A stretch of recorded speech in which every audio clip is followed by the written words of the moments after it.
I absolutely hate how it just fades into us. That's so trash. That's the way it's I supposed wish to it go. would. I wish it would kind of give us a little bit of a better. Anyway, it's conference championship week here with the boys that are house divided. The Big at 11 college football kickoff show is here. Make sure y'all subscribe, hit that subscribe button. Obviously, we're here to talk about college football. So if you want to stay in tune with the latest and greatest news in college football, you want to join your boys. And obviously, make sure you hit the like button. Helps with the algorithm and all that good stuff. Looks like people are already off in the chat. What up, Felix? We got 5 people What's crazy? in the I just building. realized who got me sick. I've been blaming my kids all week. Who got who sick? I've been blaming my kids all week. And I just found out who got me sick. They got you sick. No. Oh, I hear it. I know the tail end of a cold when I hear it. Are you thinking I got sick? I hear the tail end of influenza. I know it when I hear it. I am not sick. I was not sick. You're not sick right now, currently? No. Nope. Oh, so that's just your natural rasp. This is actually me just waking up. Okay. Which is why I've got my coffee. I was going to show it to the camera, but I'm like, they're not kicking in advertising dollars. Why? You're going to end up showing it anyways. Probably, more than likely. Put Michigan planting the flag as the background. No. Hell yeah. No. Hell absolutely yeah. not. Nope. Not doing it. I'm not doing it. So quit asking. So bothered. I'm not doing it. So quit asking. We got y'all so bothered. In my best Saban voice. Anyway, we've got conference championships to discuss, along with how it's going to impact your boys in the playoffs. Sure. I know you want to talk about that. I know that's a hot topic for you. It really doesn't matter how it's going to affect you going in. The only thing that matters is the result coming out. I beg to differ. I think we know what's going to happen coming out, but we'll discuss it. I beg to differ. Okay. There's one team that I don't want to see, surprisingly enough. Is there any team you really want to see in the playoffs? Yes, actually. Yes. There's one team I really want to see. Okay. We'll talk about that. I guess get through the championship games and we can talk about it. And we also got to talk about Olesh. But anyway, I just saw the comment and I saw you respond to it today. So you want to go to Penn State? Maybe there was some decision-making errors that we didn't unravel during the recruiting decision. I didn't realize he was a legacy at Penn State. So does it matter? Does it matter if you were a Michigan State legacy? Would it matter that much to you? Okay, but it's legacy. It's tight ends are doing pretty well at Penn State. And do you want to win? They're in the championship. You want to win? Like James they backdoored Franklin into the Big Ten championship. Yeah, I was about to say James Franklin finally falling into the Big Ten championship in year, what is this, 12, 13 for him? Okay. Okay. We'll see how it goes. Actually, we can start there, right? This is the Big at 11 kickoff show. Let's start with the Big Ten championship game here, right? Sure, absolutely. Obviously, we've got the Oregon Ducks versus Penn State. I believe it was me and Johnny that broke it down in 30-minute rivals. But who did you have? I had Penn State. Well, I didn't have Penn State. I want Penn State to win. And that's more so because I want to see Oregon taken down a peg. Now, because of how the playoff scenarios work, I don't know if I want that anymore. Yeah, no, you absolutely don't want that. Y'all are in the back six. So, like, if there's going to be any shuffling, it's going to happen in your area of the bracket. I would not want Penn State to slide. Or, excuse me, I was about to say, I wouldn't want... Well, they're already above Oregon to slide, right? So, I guess Oregon would end up being 5. I think if Penn State wins, Oregon goes down to 5. Y'all are already 6. So somebody's going to end up being the odd man out there. I would pray that it's not you if I was a Buckeye fan. It just depends on where we end up and who we end up facing. That's kind of all I'm concerned about. But I got Oregon, man. I'm not as much as I would love to. Well, no, I wouldn't love it at all. I would not love to see James Franklin. Nor do I think that that's where this is headed. There's really no good answer here. I think the closest comparison to this game that Penn State has on their schedule this year is probably Ohio State. Yeah. and they could not do anything offensively versus Ohio State. I Sure. don't see that calculus changing all that much, here in the Big Ten championship game. What I am looking forward to, and you kind of teased it a little bit in the pull up, I am looking forward to Tyler Warren running the direct snap about 10 times. I'm looking forward to that. Yeah. Because if you're, a top tight end recruit and, I don't know, maybe a legacy pool was on your neck, I want you to see what your future is. In a route loss to an elite team, they're handing the ball off to the tight end in a direct snap. Congratulations, fam. Congratulations. I almost wouldn't have been mad if it was Oregon. Like, if you want to go to Oregon and join the Monstars, okay, cool. Phil Knight, stadium on the lake.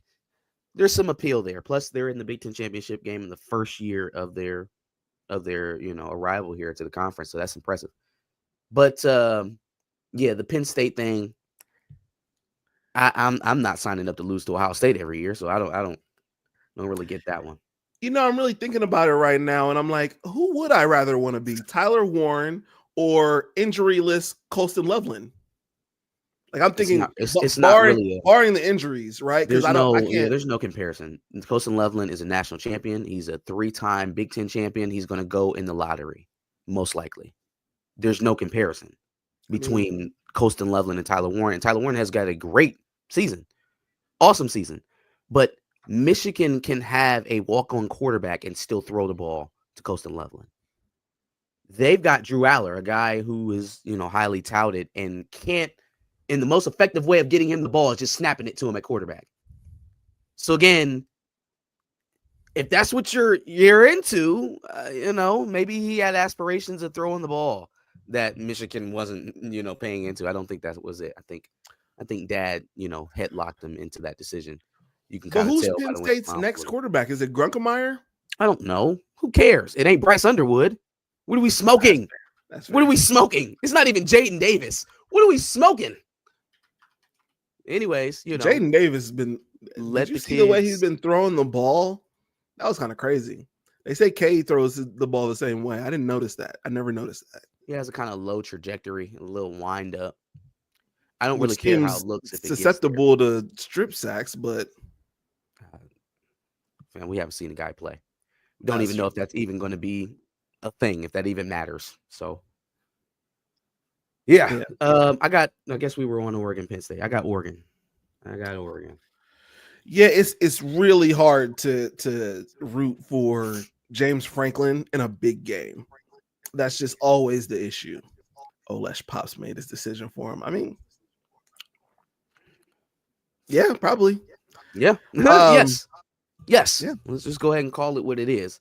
I'm not one of the guys that's like, oh man, let the kid make his decision. Nah, man, the kid is demanding millions of dollars. Okay, that brings some scrutiny, brings some criticism.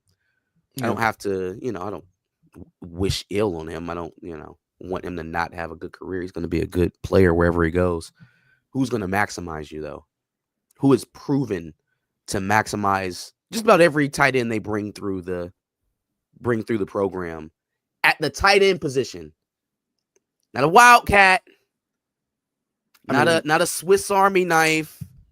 We don't have to jet sweep you the ball. We're not going to throw you shovel passes in the middle of the formation. No, you can go split out and play X over here. But, whatever. If we're being realistic, if we're being really realistic, tight end university is Iowa. So, sure, but that's also their number one receiver. That's their number one wide receiver. So if that's what he wanted, go to Iowa. But that's not where I felt like we was leaning. Anyways, this is not a recruiting show. Andrew Olesh chose where he wants to go. We'll see how long it lasts. Put some respect on Loveland's name. I'm the one that brought up Loveland in this case. That was a serious question. Whether you want to be, it wasn't a serious question. It was. Tyler Warren or Colston Loveland. Yeah, it was not a serious debate. I think so. I think it was a legitimate. Shout out to Tyler Warren in the year that he's put on. He means a lot to his team, but I don't think there's a realistic comparison between those two guys. I guess when I say it was a legitimate question, it was a question of saying, like, who do I want to be out of the top tight ends in the Big Ten? Like I wasn't shitting on Colston Loveland. Who is saying the like, best oh, yeah, I tight wanted end that Colston you've seen Loveland. in the last 5 years? Who's the best tight end to come out of college in the last 5 years? Brock Bowers. Okay. Who's closer to Brock Bowers out of Tyler Warren and Colston Loveland? Probably Colston Loveland. Okay.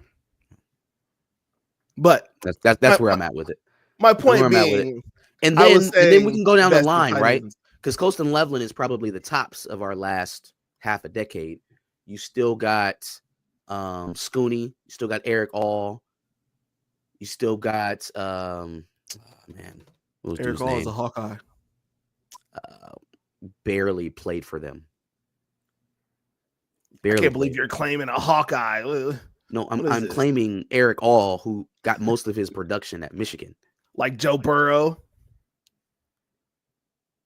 I'm kidding. Like Joe Burrow. No, not like Joe Burrow. Nothing like Joe Burrow. Joe Burrow wasn't even a factor at Ohio State. Because I hesitate to give you guys props in any shape or form. This is what it is, man. But I'm giving you props nonetheless. Anyway, it's completely hard to take James Franklin in a big game. That's crazy, Mr. Layton. Very crazy. Insane. Considering one gave you the notification. Anyway. Really hard to take James Franklin in a big game. However, it really depends on what Oregon we're going to see. Are we going to see the Oregon who seems to play towards its opponents that we've seen early on in the season, that we've seen even later in the season against Wisconsin and Michigan? I don't think it's going to matter. When you got a coach who...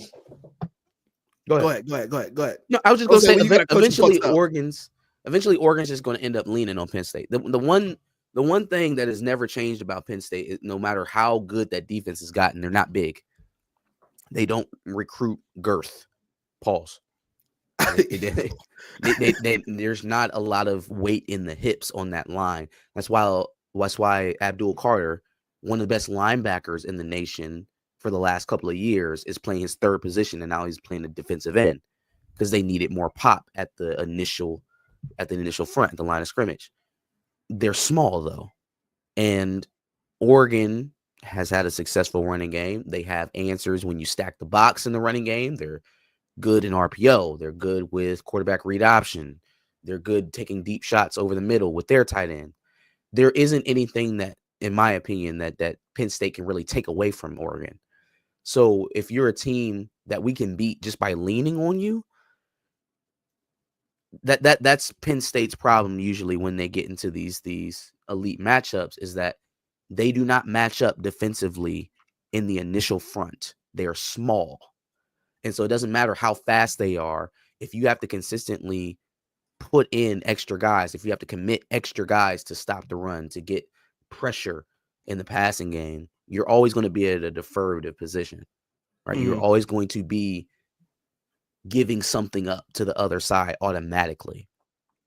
So I don't really see this game going. And then you add on top of that the mental fortitude of James Franklin, which, oh boy, if you're hitching yourself to that wagon, I have to consider your mental fortitude,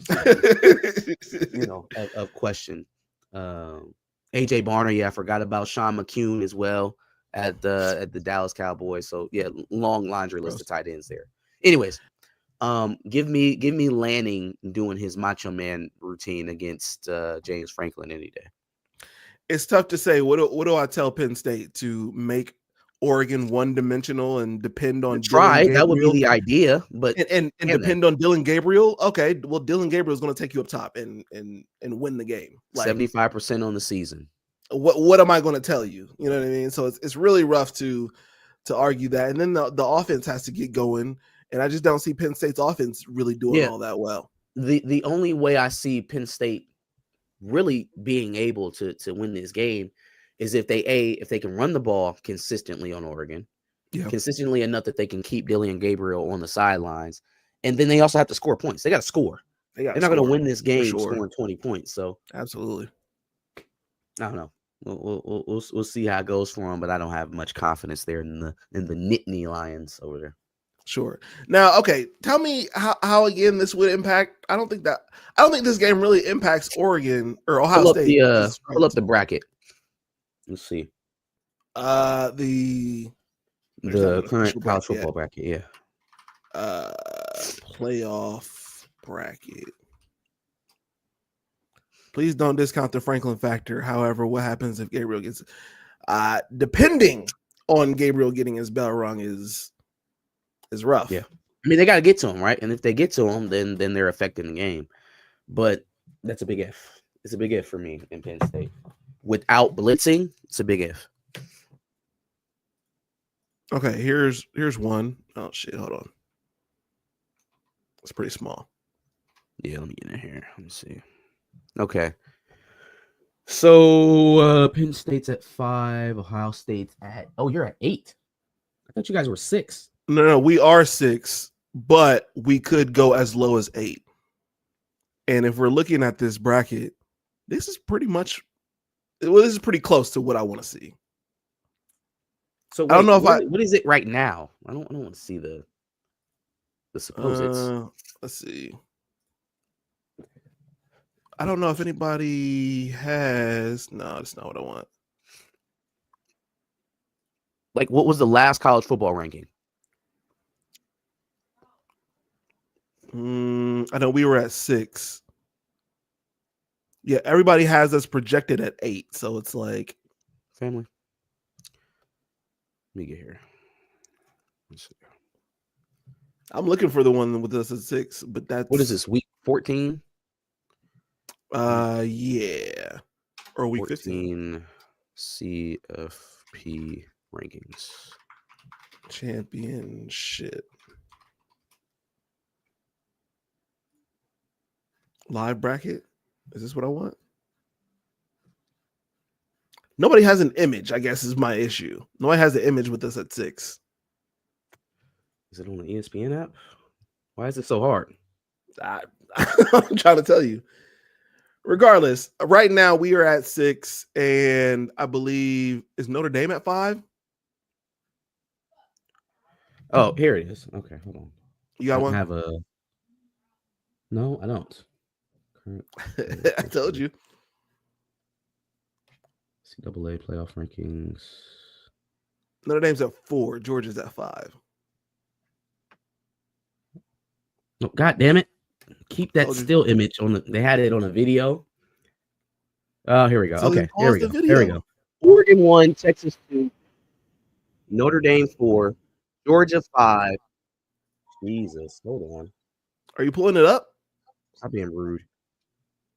They don't have a bracket. They just have a list. This is NCAA.com. Yeah. Ohio State 6, Tennessee 7, SMU 8, Indiana 9, Boise State 10, Alabama 11, Miami is 12. So, but Miami is probably not going to be actually Ohio in State. There's 6. I feel like the only thing that could change here, if you now make Penn State, oh no, they'll be 11-2. No, they'll be 11-2. So with the Big Ten championship alone, 11-2. I don't think the Big Ten championship is going to change it at all. Alabama could no, they don't play. Do they play an SEC championship game? No, but Bama's probably going to end up being in it. I think the only one that can knock them out is Clemson in Georgia for the SEC championship game. Was it? Is it Texas and Georgia in the SEC championship game? Yep. Yeah, no, I don't like this. The only one that can knock out Bama is Clemson, I think. This is dumb. So not only did the last couple of weeks of the regular season not really move the rankings all that much, but the championship weekend doesn't either. So there's no we have to fix this. Either you can't have mega conferences without divisions, because essentially you're just saying that you're going to give that big conference 3 to 4 bids a year, which is horseshit, no matter what the records are. Or you make, they already have automatic qualifiers for conference champions. Maybe honest, some of these spots are reserved for the conference runner-ups. You have to have some jeopardy here, man. I would say there needs to be 3 SEC teams and 3 ACC teams. I think Miami deserves it over Bama. I mean, they shouldn't have lost to end the season. That's kind of No, crazy. they shouldn't have. But they're the only ones that took that jeopardy. Ohio State also lost in their last week of the season. Yeah. And they didn't get booted. They have the same record. And they're not playing in the conference championship, just like Ohio State. So what is the calculus that makes Ohio State 6 and Miami 12 with pretty much the exact same resume? Not the same resume at all. What's different? Miami lost to Syracuse and Georgia Tech. And you lost to Michigan and Oregon. And beat 2 top 10 teams. Who were the top? Indiana and Penn State.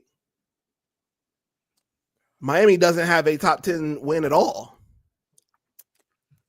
It's becoming pageantry, though. Like, you understand how the wins and losses don't mean as much now. It's just all about who we think have the better wins. It's opinion. It's subjective. Well, I would argue Miami over Bama, not Ohio State. I guess that was my point. I mean, Bama is 9-3, so just off of wins and losses alone, that's just baffling that they're in over Miami. Yeah, I agree. But again, they're using the same argument for that jump that you're using for you being in over Miami. Oh, well, we got these top 10 wins, but I don't know. But we're arguing a 2-loss team versus a 2-loss team. I don't know a 2-loss team and a 3-loss team. The nation's leading passer in the last week of the season compares to losing to a team that was barely bowl eligible coming into that game and had no offensive threat and had 2 of its best players out. I don't know if, like, again, there's a lot of subjectivity in that. Not much. No, there is. Miami also lost to a team that was 7-5. No, Syracuse is a far more dangerous team than Michigan is. But they also lost to Georgia Tech. Again, Georgia Tech took Georgia, the team is going to play in the SEC championship game, 8 overtimes in their last game of the season. So again, it doesn't feel the same. So then Michigan didn't also have a decent game against Oregon? In terms of the worst loss, I'm not talking about the Oregon loss. That stands alone. I'm talking about the Michigan loss as compared to the Syracuse loss. But then you got to argue the 2 best wins. And Miami doesn't have anything close. But then at what point do you just start punishing teams for the conference that they play in? They have to play an 8-game conference schedule at least. So I, unless I'm just going to go out here and schedule a big out of conference game, which also doesn't benefit me, because if I lose that one, that counts against me as well. Now it turns into a top 10 loss that you can hold against me. So there's not, but we don't discount Boise State for winning all of their games. To get out of that, they're in the conference that they're in. I feel like look at Boise State. Losses should reign supreme. But look at Boise State. Again, win all their games. Like, but Boise State doesn't have that argument either. How many top 10 wins does Boise State have? They were really close and won. That's all I can say for them. How many top 10 wins does Boise State have? None. So they get to be a Cinderella for the sake of saying, oh, we got some Cinderella representation here, but we hold Miami out because they haven't beaten anybody good.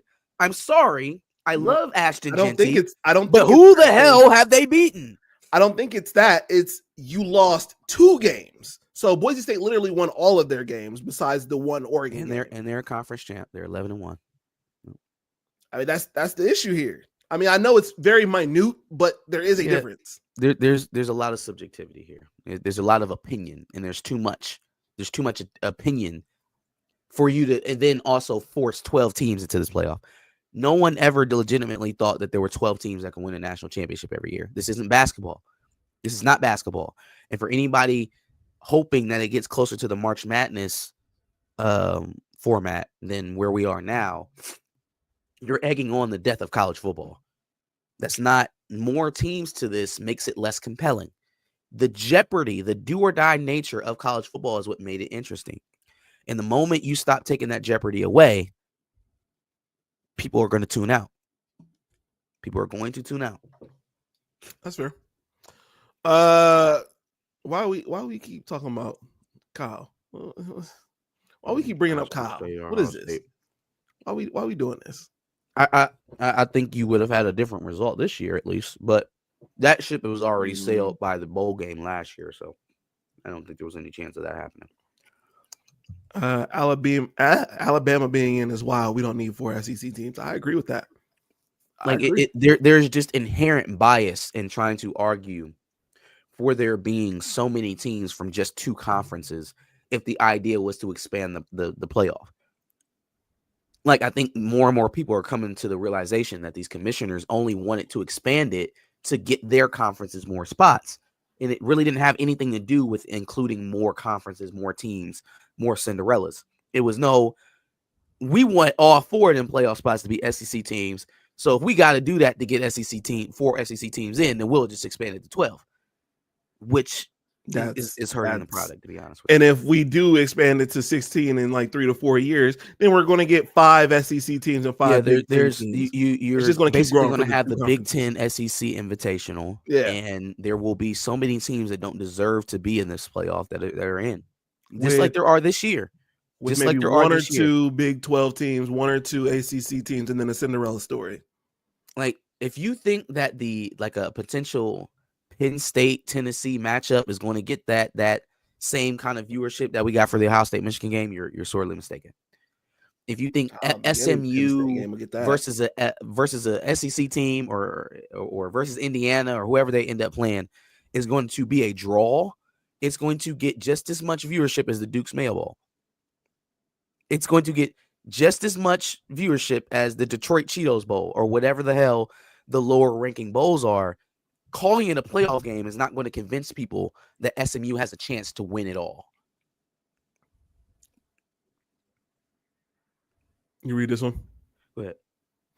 College football needs to be Power 4 conferences alongside with the mid-major 4 conferences. We need to get rid of one mid-major conference, aka conference realignment for them. One mid-major conference. So who do we get rid of? So I think he's saying like all of the like your mid Mountain West, the MAC, those mid-majors should all be one. Which one would we get rid of in favor of? No, all of them. He's saying make them one conference. Oh, so everybody who's not a Power 4 conference, everybody left over, Mountain West, MAC, Sun Belt, you're now all one thing. And you can send representatives from that area.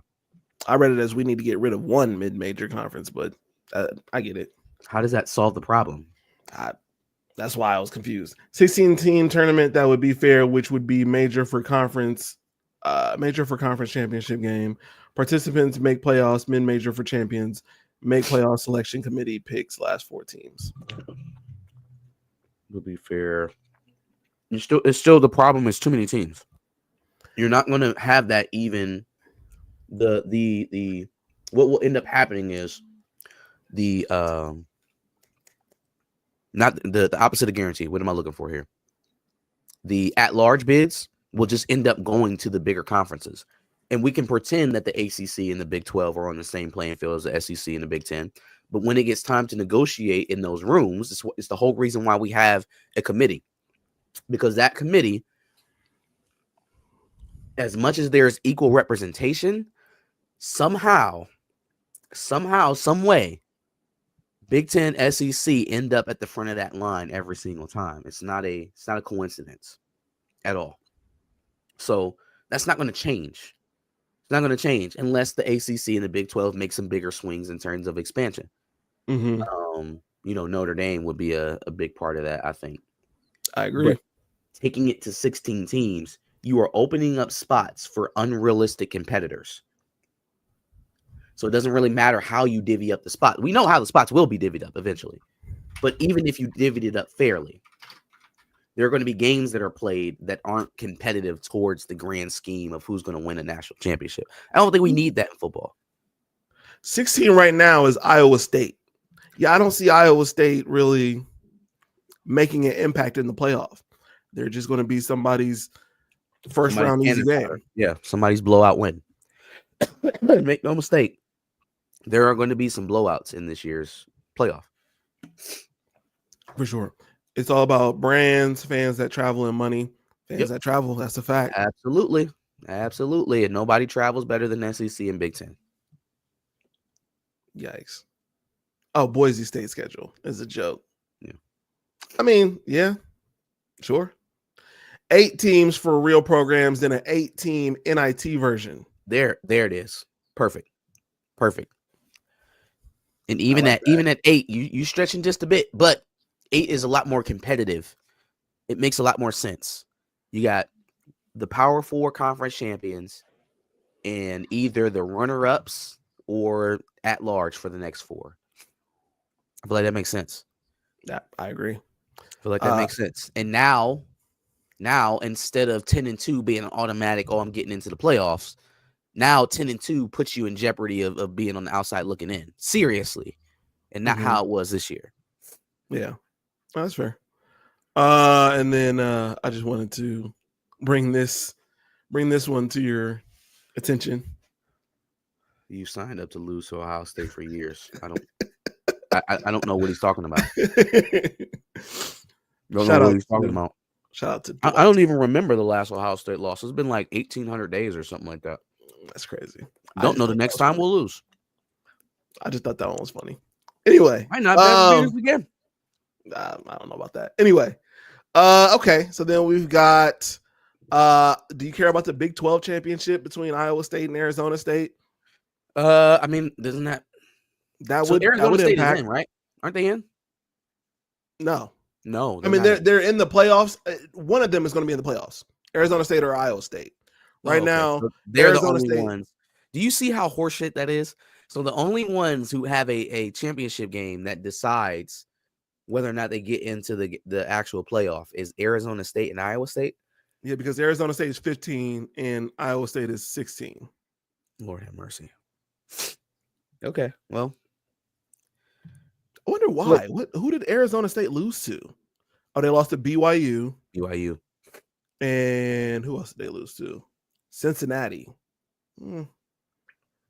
Okay. Yeah, I'll take Arizona State. Give me Arizona State. I do too. I think they're playing good football. Not a big Matt Campbell guy. He's okay. The winner gets in, the loser goes home. Yep. Which is crazy. The fact that the winner gets in at 4 and the loser goes home from 15 or 16. Insanity. Crazy. Yeah, but I guess we've got your boy Ward Manuel to thank for all this chaos. No, we don't. He didn't create this shit. He's just presiding over it. It's all Ward Manuel's fault. It is. Speaking of which, you guys are going to extend him to 2031. I don't know what people were expecting. We won a national championship, right? As bad as basketball has been the last couple of years, they got Dusty May, which seems to be a very positive hire. NIL is booming. They're shooting the money can higher than anyone else at the moment. At present state, everything that people who wanted Ward Manuel fired over has come to pass. Even the Sherrone Moore thing. Oh, we were too quick to hire Sherrone Moore. Shut up. Shut the fuck up. Shut up. Right? You don't really have a leg to stand on. We just beat Ohio State, and we have the number 1 player in the country trending towards a top 5 class. So shut up. Shut up. If I'm not mistaken, Ward Manuel left or he didn't sign Jim Harbaugh. It came out this week that Jim Harbaugh was going to take the Chicago job the year before, and Kevin Warren's dumbass fucked it up. Okay? Yeah. So Jim had 1 foot out the door before it was even in contract negotiations to renew this man. He was already gone.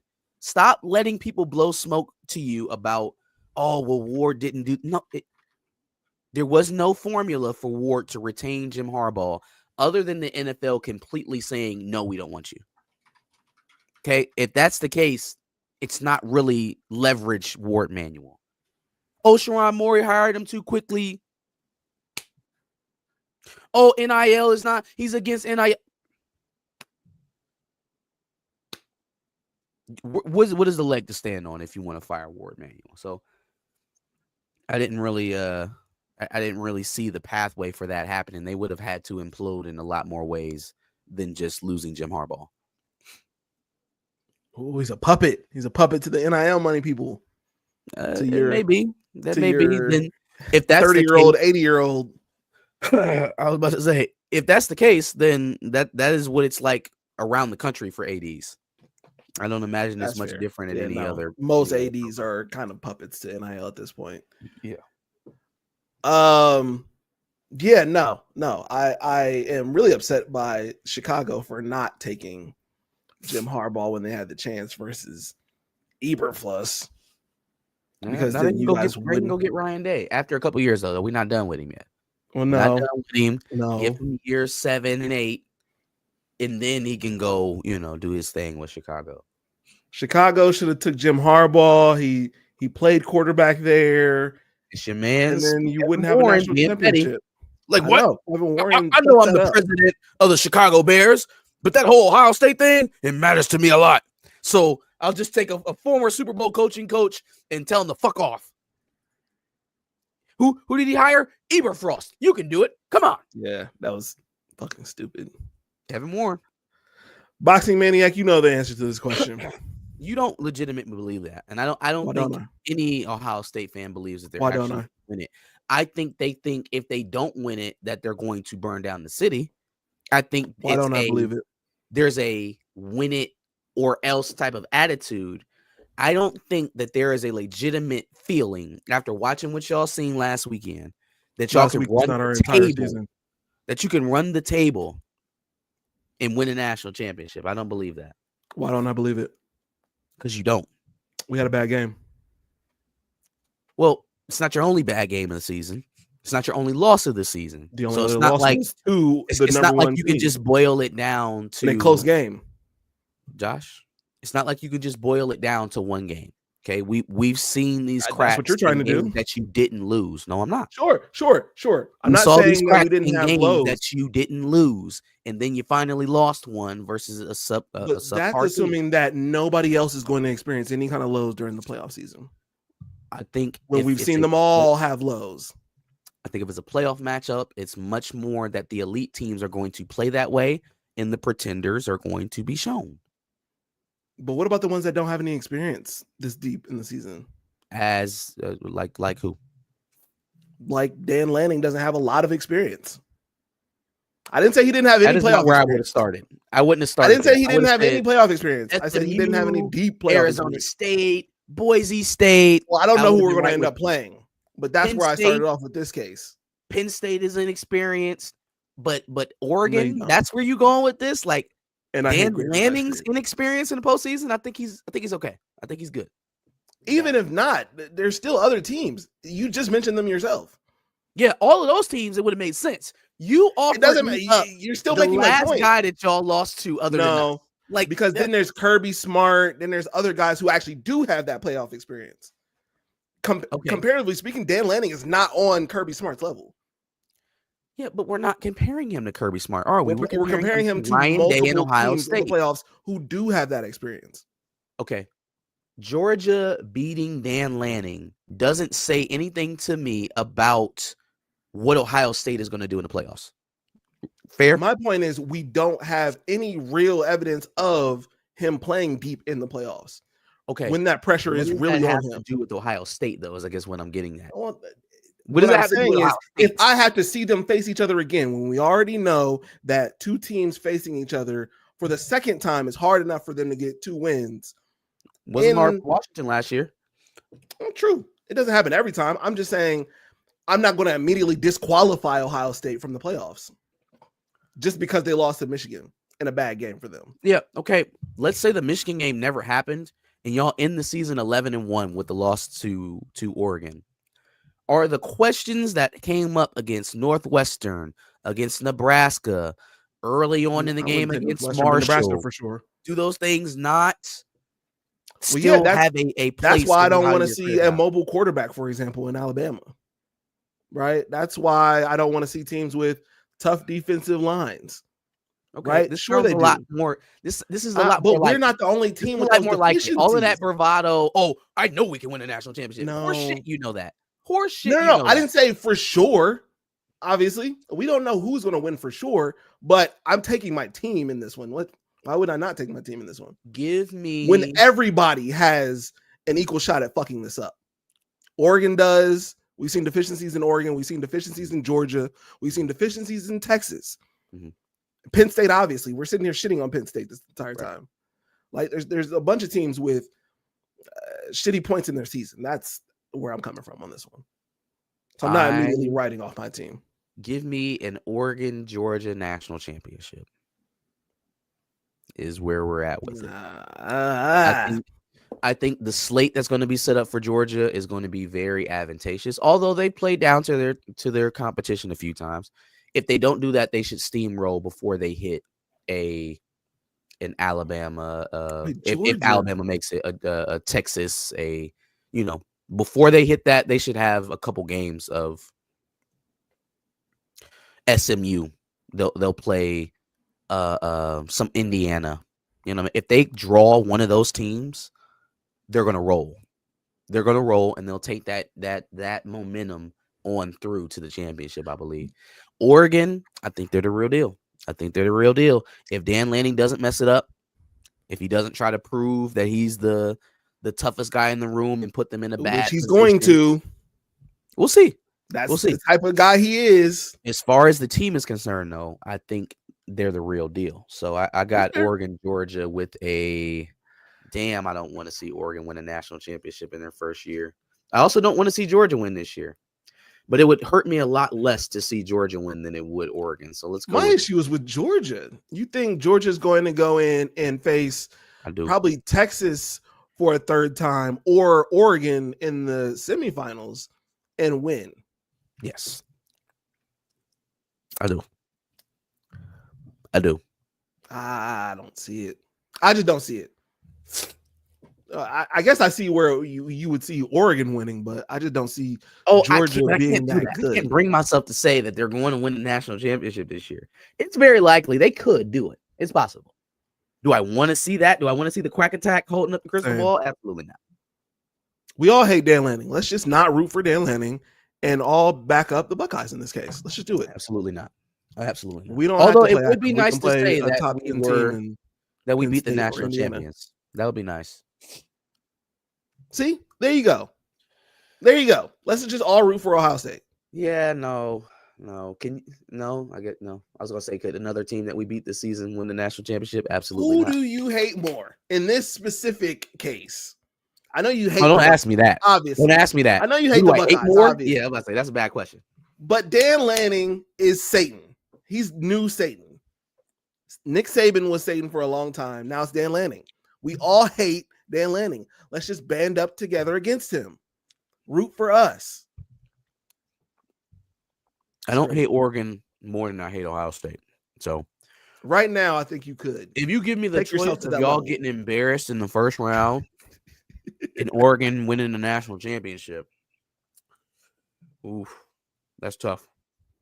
That's tough. Wait, say it again. Then again, I don't want y'all to get embarrassed in the first round because I think then you would actually fire Ryan Day. We're not going to get embarrassed in the first round if we play Tennessee. That's what I want. Tennessee, bring them. Let's go. Okay. That's what I want. Tennessee. If we go down to an 8 seed and play Tennessee at the 9 seed, let's do it. Be the SEC team going into the next round. Probably end up facing Oregon and getting our get back. Versus SEC teams isn't that great. It's not that great. But he played the top SEC teams. My dog, buddy. He played Bama in the national championship. He lost to Mizzou. He played Bama in the Alamo Bowl. He played Bama in the national championship. He played Georgia in the playoffs. Yeah, he didn't win any of those though, Josh. That only is impressive if he wins. But those are the top only teams. Impressive in the if he actually wins those games. No. Those losses just makes the Mizzou loss even worse. What? That doesn't even make sense. It makes complete sense. How did you compete versus the best teams in the country at the time? Bama, Georgia, that ended up going to win a national championship. How did you not get your team up to beat Mizzou? Shitty offensive and they beat the shit out of y'all too with backups. The and score third was string quarterback. Bam, we would have beat Mizzou this year. We could beat Missouri. This year, of course, we can beat Missouri. Missouri team was better. So then, how the hell did y'all lose to them? This is all a different Missouri team in the world. How do you? I don't give a shit if it was Justin Fry out there throwing the damn ball. How the hell did y'all lose to Missouri? This is a different Missouri team. Okay. That was a Anyway, top 10 I Missouri just wanted to team point out that it versus wasn't a just- third-string Lincoln Keenholz that never played a snap and a I shitty just wanted offensive to point line. out y'all recruited him. Y'all That recruited was him. that was the first Frankenstein offensive and line. you talked him up. Anyways, I just wanted to point out that it wasn't just Bama. Brown that You gonna started let the me game. talk?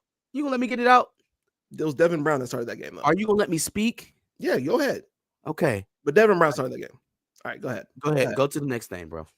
No, go ahead. No, go to the next topic. Nah, bro, go ahead. No. I didn't have another topic. Okay. Well, we can move on. All right. Let's see. We went over Big 12, SEC. Yeah,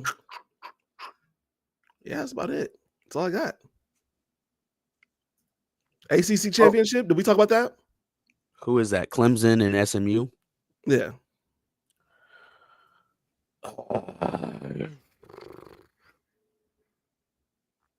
What is delusional? What? Clemson. But then that knocks SMU out, right? I think so. I think SMU would be completely out. That is bullshit, man. That's some bullshit. No, they wouldn't. No, they wouldn't. Because they're currently. Are they currently? Clemson's not in. But so you're saying it would bring Clemson in against Bama. Bama would be out. Bama would SMU be out. would still make it. Yeah. Potentially. I mean, you don't. Well, they're gonna look the same thing that they said about Miami and Alabama. If you look at SMU, are they not gonna be able to say the same thing? Oh, Alabama has 2 top 10 wins. What does SMU have? How many top 10 wins do they have? Well, and they lose. Bama has 3 losses. SMU only has 1. That is not the factor that they're determining off of. They're not going off of wins and losses. They're going off of how impressive are your wins, how bad are your losses. Because if they were just going by straight wins and losses, Miami would be in over Alabama. They use the excuse of, oh, well, Miami hasn't beaten anybody, and they lost to a bad team. They're not using wins and losses to determine who's in. SMU won all the games they were supposed to, and then lost to a BYU, who at the time I believe was a top 10 team by 3 points. Then what they will have is a top 10 loss and a top 25 loss and no top 10 wins. And you expect them to put them in over Bama? I don't. They've already shown what the determining factor is going to be. Who did you play? Who did you beat? Who did you lose to? SMU is going to have some impressive losses. They have some impressive losses. They don't have any impressive wins. They didn't beat anybody of note that they can say, oh, we have a Georgia that we beat on our schedule. We have Oklahoma that you lost to by multiple scores. You have a Tennessee that you lost to.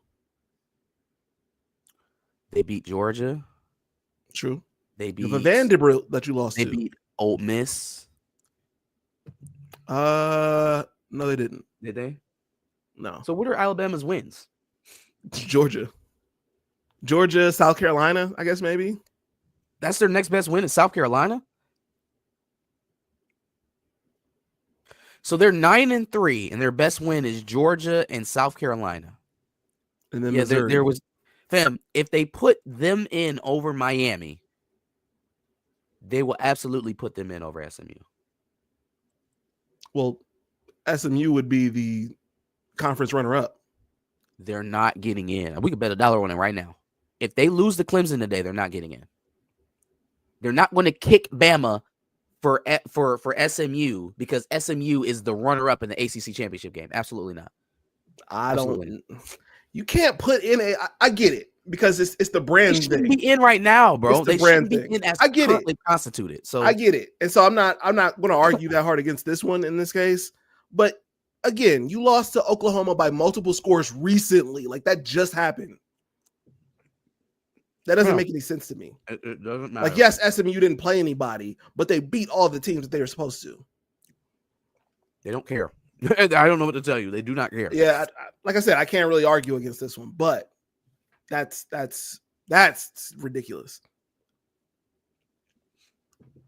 Wonder if NCAA will hold a post grudge or a pass grudge because of the death penalty. I don't think so. Not in this case. Yeah, I think we're a little Pony far away Express? from that. Holy shit, yeah. I was saying we're a little far from A that. minute ago. Yeah, that was ugly against Oklahoma. Very ugly. They lost 24-3 to Oklahoma. Oklahoma. And then they're in the playoffs. Like, that was the last impression that you got of Alabama for the year. And they got into the playoff. You think that they're going you think they're going to allow SMU to bump Bama out after that? Yeah. Yeah, I don't know. Let's see. We just lose one? What's that? The committee definitely went out of the way to prop up all the 3 lost SEC teams. Sure did. That's fair. Really did. South Carolina is a great win. I mean, it's a good win. Does it make up for you losing to Oklahoma and Vanderbilt this year? It's a good win. I wouldn't, if that's my second best win of the season, though, I wouldn't say that, that's really what I'm leaning on for my resume. I'm just saying. And you lost to Oklahoma. So that doesn't make up for that. And you did that more recently. And your quarterback threw 3 interceptions. I'm just saying. But no, I'll be honest. I'd be a little afraid of Alabama because, again, we haven't played good against mobile quarterbacks this year. So that'd be a team I'd be a little bit afraid of. And I feel like they'd go into it with a little bit more of a grudge than we would. Yeah, if Bama doesn't miss the playoff, losing 3 games and missing the SEC championship game, I don't think they'll ever lose. I don't think they'll ever miss the playoff unless they absolutely implode. Fair enough. Like 5-6 win season, not even bowl eligible.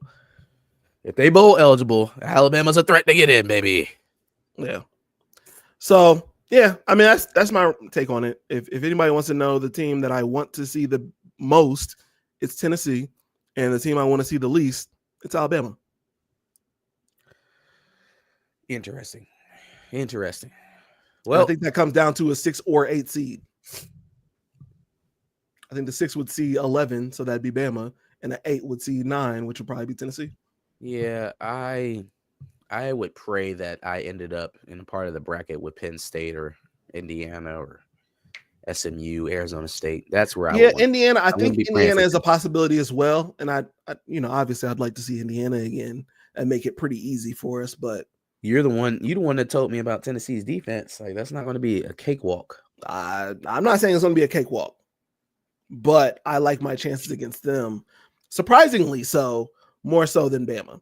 But it also depends on what Bama we see, because we've seen, obviously, we're literally having the conversation right now. We've seen a Bama that could beat Georgia and scored 28 on them in the first quarter, and we've seen a Bama that lost to Oklahoma. So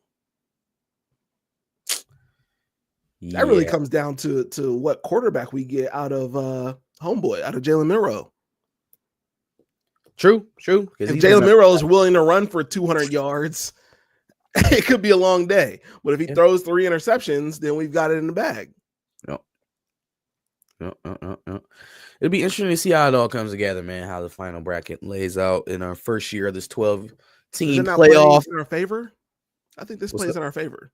Tennessee defense will spread your pass offense out. If Ryan Day, look, what needs to happen for OSU to lose a first-round home game? Ryan Day and Chip Kelly to call an offense like they did against Michigan. Learn from your mistakes. By God, I hope you learn from your mistakes at the very least. You know what? So I've been listening to this all week, right? About what Ohio State should have did versus Michigan, how they should have played it, how they played right into their hands, right? And I feel like people are still getting it wrong. Because if your idea was, oh, Ohio State just needed to pass it more, fam, y'all ran 59 plays. How many passes do you think you had? How many passing plays do you think you went for? I know we didn't do as many in the second half as the first half. It was heavy run. You threw the ball 33 times out of the 59 plays you had. I feel like most of that was in the first half. 61%. That's not 61% of your play calling was through the air. So it wasn't that you weren't throwing the ball enough, right? Will Howard threw the ball 33 times, had 2 interceptions. And also, pass protection on obvious passing downs was an issue. 3rd and long, 3rd and 7, 3rd and 8. Pass protecting was a problem. So now everyone that's asking him, oh, well, just throw the ball, abandon the run. So now the one situation where Michigan has Ohio State dead to rights, where we're able to rush the passer and drop back and play coverage behind, you want them to be in that situation every play, right? Not just on third down, but on first down, on second down, on third down, and if you have to go for it on fourth, you want to be in the position of not being able to block Mason Graham, Kenneth Grant, Josiah Stewart, and have to throw the ball. I don't get that logic. I think what they should have done was adjusted when they were running the ball. Maybe and where? Right. And where? I would much rather run the ball in third and less than 5, right? Than opposed to running it on first and 10 if I'm Ohio State. Sure. I agree with that. I would throw myself into third and manageable and then run the ball. Because now I'm giving myself 2 cracks to pick up less than 5 yards. I'll take that. I'll take that. Mm-hmm. I don't have to gain all 10 yards on first and second down. No, let's go ahead. Let's be aggressive. Let's throw on first down. But still, chew clock, run the ball. Because again, oh, well, this would have been the first year you would have won the rivalry without running the ball. No, you wouldn't have. Because again, you're not understanding. It's not just how well you run the ball. It's how well you dominate the line of scrimmage. You also have to stop the other team from running the ball. If you're going to abandon the run, if you're going to completely concede it, right, and only throw passes, and the other team is running it to the tune of 170 yards, how often do you think you're going to have the ball, Josh? Not very long. Not very long. It's only going to take 1 or 2 incompletions to wreck your entire offense. Clock stopped. We're giving the ball back to the other team. They're draining it. I don't have a chance to get it back. They should have been more focused on stopping the run from Michigan. They should have been more focused on when they were running the ball. But abandoning the run and throwing it 50 times with a concussed quarterback who already threw 2 interceptions. Okay, run that back. Run that back. Let's agree with that. And you go about it that way. I agree with that. I think I don't necessarily feel like they should have passed the ball more. I feel like there should have been more creativity in the play calling. I feel like there should have been a little bit of a different outlook on how they ran the ball. Yeah, you're right. I think some of the outside runs they were getting worked, and they just kind of abandoned doing that for some reason. They went to run right at Mason Graham and some of your interior linemen. So I'm just like, why? Like, do better, right? Yeah. And when I say do better, it doesn't mean pass the ball more, get it out to Jeremiah Smith necessarily. If that's not working, it's not working. Everybody's thing. Josh Pate said it. Joel Klatt said it. And it's just like, they should have just pressed their advantage outside. They should have pressed their advantage. They had a huge advantage with Jeremiah Smith outside. The huge advantage with Jeremiah Smith got you a couple pass interference penalties that marched you down the field. It was successful that way. He also scored the touchdown where I think he pushed off on Zeke Berry. All in all, the production was 5 catches for 35 yards. And the more and more I look back on Jeremiah Smith's season, it's not as if they're just throwing him the ball, anywhere and everywhere on the field. They're not just dropping back and throwing that man screens. They're not just dropping back and throwing him hitches and slants and curls. Buddy is getting it off shot plays. They are calling plays to get him to score, and he's done very well on it. But if you don't have the offensive rhythm to get him in position to take those shots, and now he just has to be an every down player, it didn't look the same. It didn't look the same. You were asking him to be a number 1 wide receiver when you were using him for shot plays most of the season, and then didn't call the shot plays, and then didn't call them. Right? Was gun shy about calling deep play action shots to Jeremiah Smith. So, number 1, I think this offseason is going to be huge for him in terms of route running. I love his build. I wish he would slim down a bit because he's got too much surface area for people to touch. Right? You're going to start getting into these situations where guys are going to start going to the rest before the game. Hey, listen, man, don't let him run me over. I understand he's physical, but he can't throw me to the ground. And then guys they're going to start watching for that. They're going to start calling offensive pass interference. He has to be able to get around people, not just go through them. So it's going to be a huge offseason for him. But I don't think his skill set this year was that you can put the entire offense on his back and expect to win. I don't believe that. As much as people said that, I do not believe that you were going to win this game solely on the feet and the arm of Jeremiah Smith and Will Howard. I don't believe it. I agree with that. Especially if you were conceding the run on offense and not stopping it on defense. You would have gotten probably a worse result. This is okay, James. You've been making terrible arguments for the past couple of days. That's crazy. It's just that's a terrible. You're still making terrible arguments. Now, who's a better atrocious route runner at this point in their career? Obviously, I mean, Cornelius Johnson's in the NFL, but that is something. That's a step I'd like to see Jeremiah Smith take. You know, as a ball fan, sure. He's very physical. He's fast as all get out. He's huge. You're not going to be able to run through a brick wall every time, right? That's going to get old. People are going to see it. They're going to start calling it. So do yourself a favor, and before they even get to that point, you know, get a change-up pitch. I do agree. Ryan Day does have soft ringing in his head. There's something about Michigan that's just in his head too much. And I mean, you are right. 100 total, less than 100 total since he said that. So, I just feel like there's something there. They're in his head too bad. It's rough. Yes, 0 targets to Jeremiah Smith in the second half reads that they would probably still lose with Marvin Harrison Jr. as well. I think now it's different, right? Because I think we see Marvin Harrison Jr. actually get off in a couple of games versus Michigan. But the problem even with him is if you're trying to win the game outside, you have to make sure that the other team is not just simply possessing the ball from you. You're going to have incompletions in the passing game, whether it's going well or not. There's going to be more clock stoppages throwing the ball than there will be running it. And so if there is a lull in execution, if you do have a mistake, if you have an errant snap, if you take a sack, right, it kills the entire drive. You're not eating ground consistently. You're getting it through shots.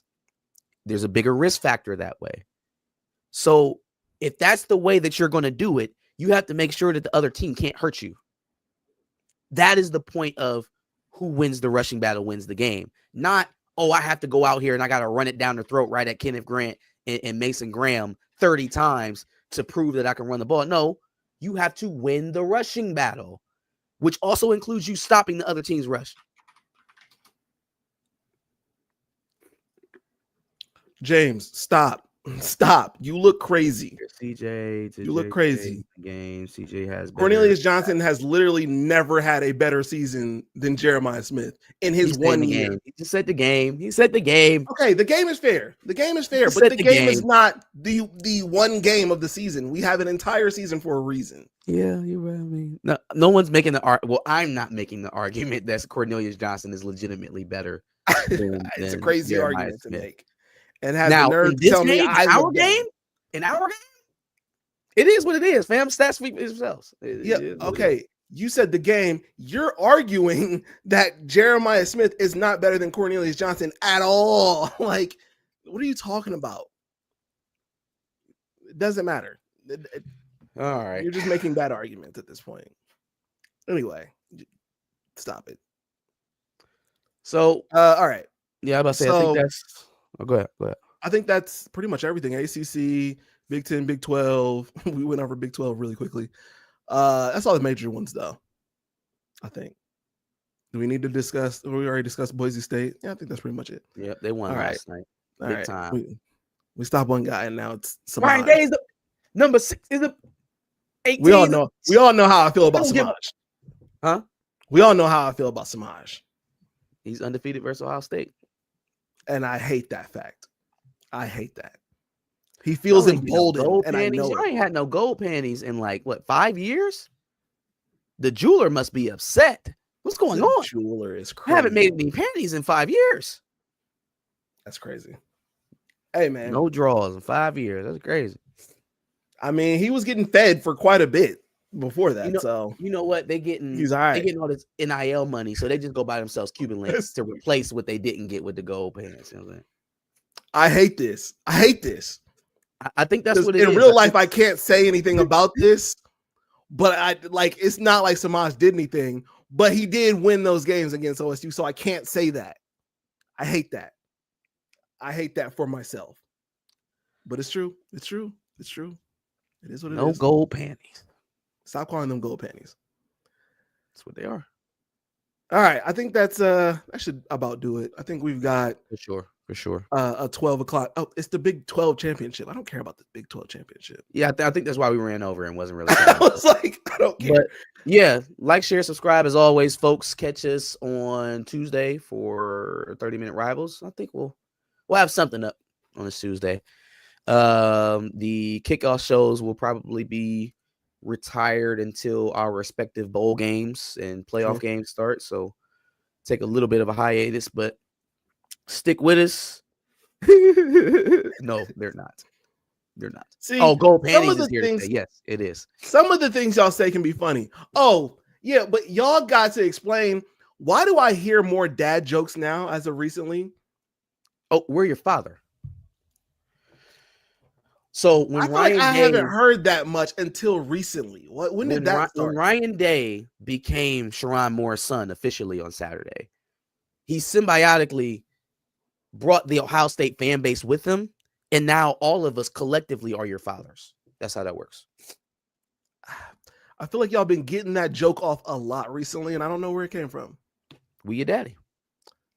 I am more of a Jenny's person. Graders is pretty good. It's not bad, but I'm more of a Jenny person. Like I said, tell your friends. Like, share, tell your friends, like, share, subscribe. Make sure y'all like this video. It is Gold Pan. Say it with your chest. And make sure y'all like and subscribe, like he said. And on that note, we are out. Peace. Go Blue. Go Bucks.